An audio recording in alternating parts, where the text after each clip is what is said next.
We spend most of our lives trying to crack the code of other people. We wonder why they lied, why they left, why they just don't get it.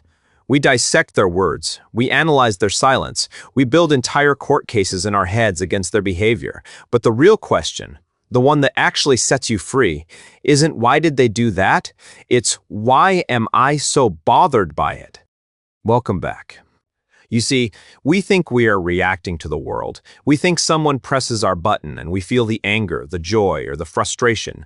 But understanding human behavior isn't about studying the person pressing the button. It's about studying the button itself, the one inside of you. I remember a time, years ago, I was stuck in traffic, late for a meeting, and the car in front of me just wouldn't move when the light turned green. I felt that familiar heat rise up my neck. The grip on the steering wheel tightened. I was ready to lay on the horn, to yell at a stranger through 2 inches of glass. I was completely convinced this person was a fool, deliberately trying to ruin my day. And then, they moved. And as I passed, I saw the driver.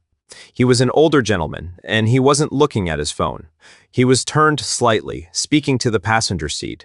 And in that seat was a woman, his wife, wiping tears from her eyes. He wasn't ignoring the light. He was holding space for someone he loved. In that split second, my entire reality shifted. The enemy in my story became a husband, a caregiver, a human being.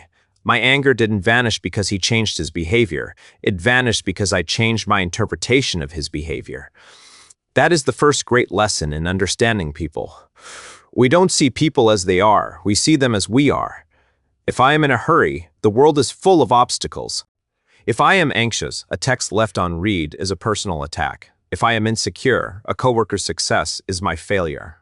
We project our internal weather onto the external world and then wonder why we keep getting wet. Most of what drives human behavior is invisible.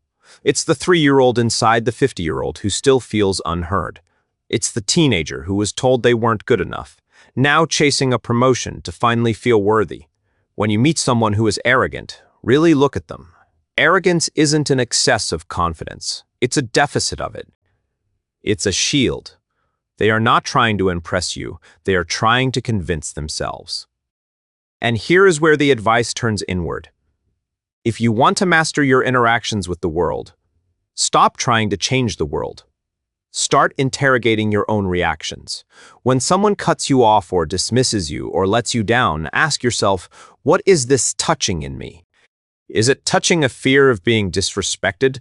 Is it touching a wound of being abandoned? Is it touching a belief that I am not a priority? Because until you heal the wound, you will keep bleeding on people who didn't cut you. There's a profound freedom that comes with this understanding. It's called the pause. The space between the stimulus, what they do, and your response. In that pause lies your power. It's the breath you take before you fire off that angry email. It's the moment you choose to be curious instead of furious. It's the realization that they are acting out of their own pain, not their desire to cause mine. This doesn't mean you become a doormat. It doesn't mean you excuse bad behavior. It means you stop being a puppet with your strings pulled by everyone else's dysfunction. You stop giving away the remote control to your peace of mind. We are all walking around with invisible histories, invisible wounds, and invisible longings. We are all just trying to get home safely, trying to be loved, trying to matter. When you realize that the person who cut you off in traffic is probably just rushing to a hospital bed, and the person who snapped at you at work probably just had a fight with their spouse, you can't help but soften. And in that softening, you don't just understand them better, you understand you better. You see that the work isn't out there. It never was. The work is in here. It's in understanding the stories you tell yourself. It's in recognizing that your reality is a mirror, not a window. So, go easy today, on them, but most importantly, on yourself, because when you truly understand the weight someone is carrying, you stop asking them to carry yours too. And that, my friends, is where real connection begins. Thank you for walking with me.